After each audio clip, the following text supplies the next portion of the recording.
Yes, a difficult night for Scotland, who were upstaged by a classy Germany side in their Euro 2024 opener in what turned out to be a 5-1 defeat in Munich. Then the Tartan Army descended on the Allianz Arena in their thousands, believing they could upset the odds, but they looked stunned when Florian Wirtz scored in the 10th minute of the game. Two more first-half goals came courtesy of Jamal Musiala and Kai Havertz's penalty, which had the Scots 3-0 down by half-time, and they were down to 10 as well, after defender Ryan Porteous was sent off for a straight red card, which resulted in that spot kick.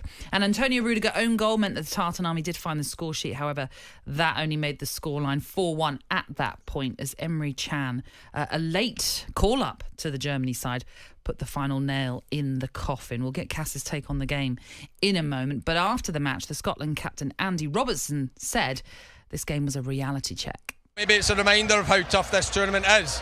Obviously last time it was a lot different, but this time you're playing against world-class teams, and they showed that today. Their big players showed up, and they were excellent all over the park and made it really difficult for us, and had an answer for pretty much everything that we had.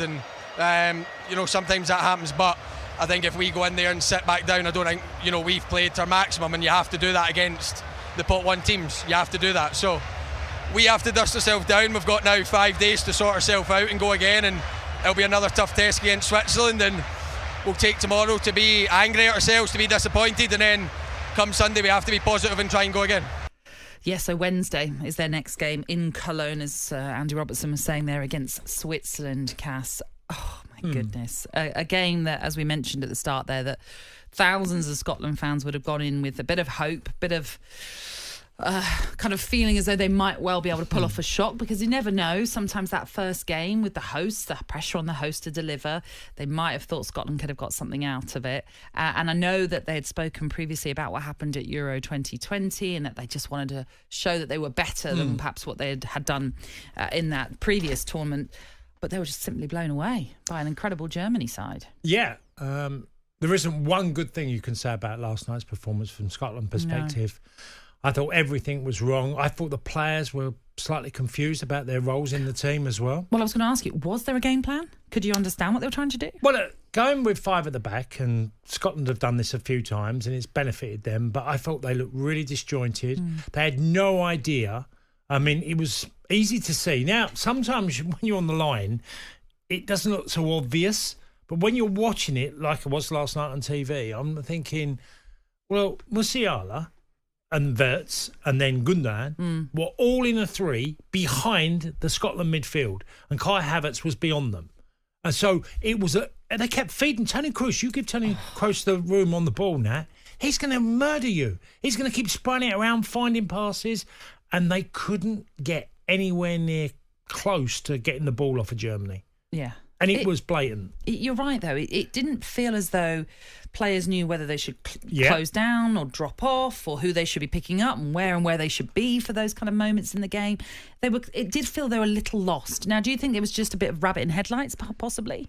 I definitely think there was a lot of confusion from what Stevie Clarke and the coaching team wanted to do or tried to implement in their style. Players, I mean, there was a moment you saw players discussing about who should be doing what. Yeah. They looked confusion everywhere on the pitch. Yeah. And with that, they just got exploited in every area. I felt so sorry for Shea Adams up front because he had an impossible task. He couldn't get even near the ball because he was so isolated at times. And when it did come to him, it was robbed, not from him, but was robbed off of Scotland immediately. Their pressing was non-existent. Now, if you have a game plan and you're going to... One thing you need to do against a good, some of the, obviously, Germany players, the top-class players, they play for the biggest clubs. If you give them time on the ball and they're just going to look and get their head up and find a pass, you're in serious trouble. There were a lot of moments in that game as well where you're watching it and I was thinking, it felt like a training exercise, the way that they were allowed Germany to just walk through Scotland's midfield at times. I think it was Musiala's goal where I was thinking, crikey, they've just eased through that midfield easily, those German players, before Musiala obviously got on the end of Kai Havertz's ball back to him. Can't take anything away from Germany. They were brilliant. No. I mean, they were fast, they were aggressive. They had a style, though, now. Yeah. Nagelsmann's team had a style. Look, for the first goal, 2 21-year-olds played a part in the goal. 21-year-olds for Germany who played the part, making the move happen. And look, Verts ended up finishing it brilliantly. And, OK, you can make a point the goalkeeper should have done better. But there wasn't a metric in the game where you can go, Scotland got the ball off them enough.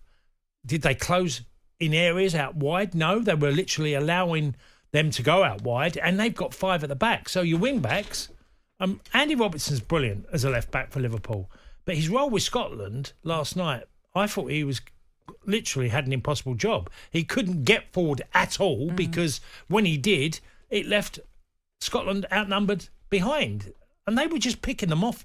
It was really a training session, is what you said. It did feel like it. It really did. What we should say about Scotland is, and it's not a sorry stat at all, but they didn't have a single shot on target in the game. Are you surprised by watching the film? No, not at all. But still, it's a sorry stat to read. And also, they only had 2 touches across the 90 minutes in Germany's box, which, not a surprise when you saw what happened. Yeah. But if you hadn't seen it and you were looking at the stats, obviously, that would be quite stark and quite worrying as well. That being said, former Scotland midfielder Charlie Adam was on the Sports Bar last night, and he believes that this defeat won't damage them going forward in this European Championships. If we were playing Switzerland first game, we would have pumped it up as high as we could have. We've done it again tonight. That's what you do. We keep saying is, the second tournament in, out of 3 tournaments that Steve's been in charge of, we've qualified. I think we take the negatives for it. We'll look at it. We'll pick the bones at it. But this team have been there. They've had knockbacks. And Steve, you know what he's like. He'll never get too high. He'll never get too low. And that's what the camp will be. They'll be disappointed. They'll know they'll have let themselves down in terms of some individuals' performances, but individual errors have cost them tonight. But again, against this team, against Switzerland, they'll be okay and they'll be ready to go and try and win that game. No, I honestly, go on. Individual errors wasn't the problem. It was the structure of the team, the way they were set up. So that's Steve Clarke, you're putting that out? Yeah, obviously Steve's gone with a style to try and stop and negate them, and I get that. But if you can't get to the ball quick enough and stop them playing, there's no way that can be effective in a game. No way. It wasn't individual mistakes. OK, you could go, the goalkeeper for first, he could have done better. Yeah. But all the other goals, look, are they individual mistakes? I don't think so. No. I thought they were typical of the way the game was going, where players were getting found too easy. And a lot of those goals came from outside the box, which goes to show they weren't being closed down. There was enough space for them to get their shots off, and some of them were absolutely cracking as well. We should give them credit to those goals. But that's what top players can do to you if you get space. Yeah, absolutely right. To me, it's not individual mistakes. It was totally the setup of the team. Although, the red card, I mean, obviously that's a huge mistake by Ryan Porteous. There's no debate, obviously, for you, that's a straight red. Yeah. Like everybody, I think, probably thinks. I mean, well, the only thing we said afterwards was how it wasn't given red straight away because it was a reckless challenge. I mean... A dangerous challenge, yeah.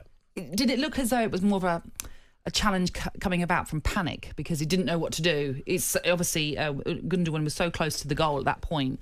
Is it just he's just charged in because he's panicking? Yeah, there's an element of frustration there.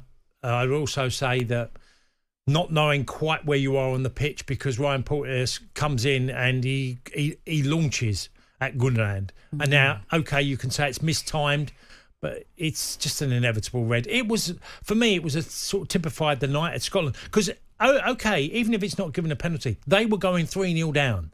It might not have been from that penalty if it wasn't given or the sending off. They were going 3-0 down. They only got themselves sorted to some level in the second half when they were down to 10 men. They were far better with 10 men without creating problems, but denying Germany. But then you could make the argument, say, Germany have got the game home and dry. Yeah. Will they need to exert themselves even more? No. This was an absolute lesson in if you don't get your tactics and setup of your team right, you are going to get smashed, and they did. Yeah. Now, I know we've said it before, I'm sure, many a time, but if you go back to the World Cup, Argentina lost their first game, so it's not all doom and gloom. They lost 1-0, didn't they? Yeah, OK. All right. Let's forget the scoreline. I'm just saying on defeats only. And remember, the 4 best third-place teams will go through as well. So there is no reason why Scotland can't get two more the goal wins. Difference doesn't matter so much, does it? Because it's head-to-head, isn't it, against the teams you play if you're battling. It's not... so that gives you the 5-1 won't really matter. The goals difference is not that important as it normally is. But how can Steve Clarke ensure that game last night does not damage the players going forward? What does he have to do? I know there's not. In some ways, it's good that they've got a game sort of quickly coming around on that Wednesday, as I've mentioned. But what will they do over the next few days to try and forget it? I would really consider restructuring my team and not saying press the panic button, but have an identity of actually how you attack the opposition and how you can hurt them. Because Scotland don't have a great depth in forward line strikers who can get goals anyway. So McGinn felt weird last night. And I know Scottish fans will say he's played there and Villa fans will say he's played there before. But it felt like it was a big gaping hole. When I would go a really simple 4-4-2 with Scotland, because I didn't see anything in that five at the back that was positive going forward. I think it feels like they're sort of, take Tierney's a really good left-sided, and you have Robertson on the left side, so they go to a five really to suit them. I think make a call, go to a back four.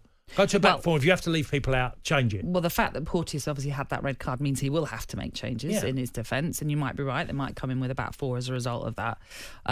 So inevitably, there's no choice. Steve Clarke has to make changes going into that Switzerland game. And get something more up front. Even if you have to go slightly different in who you think might do that role. But give something for Scotland fans and the team to have in the forward line. There was nothing in front of them. Every midfielder that got the ball last night looked up, nothing on. It was Shay Adams and nothing more. And I just felt there had to be more. And Scottish fans will tell us, just think of things who can get alongside. Let's ask the Scotland fans this morning then. How are you feeling about that? And now your chances of progressing. It's something you're trying to do for the very first time, get out of the group stage of the European Championship. So do you think that you can forget what happened last night and look forward positively to the rest of this group stage? 81089 is the number to text us on. And as Cass was saying, maybe you need to make some big changes in that lineup. Who would you like to see come in? Who could be the difference when it comes to that Switzerland game on Wednesday? And then they finish, of course, the campaign against Hungary when it comes to the group stage. That is on June the 23rd. 81089 is the text number. Lloyd has got in touch from Brighton. Morning, Tony, Natalie. It's not often being English that I cheer for Germany. Great result. We're starting the rivalry already.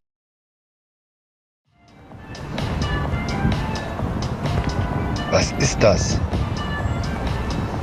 talkSPORT?